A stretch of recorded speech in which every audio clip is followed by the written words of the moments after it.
আবারও বিতর্কের কেন্দ্রবিন্দুতে বাংলাদেশি গায়ক নোবেল। তার বিরুদ্ধে অপহরণ, যৌন হেনস্থার অভিযোগ। শুনানি শুরু হতেই কি বললেন নোবেল? বিতর্কের কেন্দ্রবিন্দুতে আবারও মইনুল আহসান নোবেল। যৌন হেনস্থা এবং অপহরণের অভিযোগে জেল হেফাজতে পাঠানো হয় গায়ককে। ঢাকার মেট্রোপলিটন ম্যাজিস্ট্রেট জিয়াউদ্দিন আহমেদের আদালতে শুনানি ছিল। গায়ক জামিনের আবেদন করলে তা মঞ্জুর হয়নি। মামলায় নোবেলের হাত ২৬ মিনিট ধরে রেলিংয়ে বাঁধা ছিল।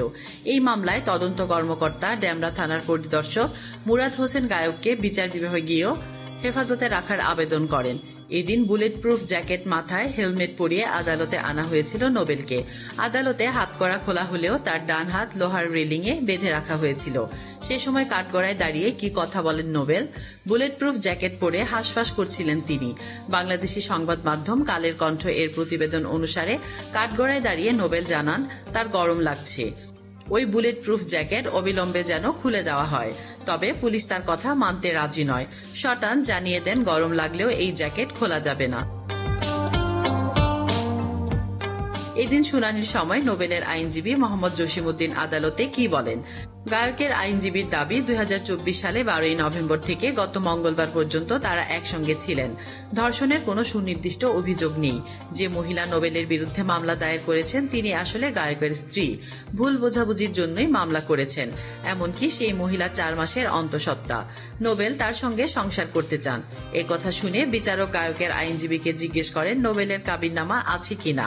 কিন্তু আসামি পক্ষের আইনজীবীর দাবি তাড়াহুড়ায় সেটা আনতে তারা ভুলে গিয়েছেন।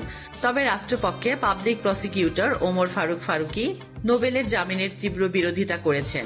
কালের কণ্ঠ এর প্রতিবেদন অনুসারে শুনানির সময় তিনি বলেন, অনেক সময়ই নোবেলের সাংসারিক এবং ব্যক্তিগত জীবন নিয়ে নানা ঘটনা উঠে এসেছে।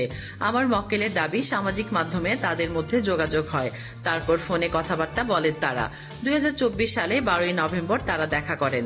তখনই নোবেল তাকে ডেমরার স্টুডিওতে নিয়ে যায়। সেই আইনজীবী জানিয়েছেন সেখানে ওই মহিলাকে আটকে রেখেছিলেন গায়ক। শুধু তাই নয়, আরো ২-৩ জনকে নিয়ে এসে তাকে ধর্ষণ করেন, মারধর করেন।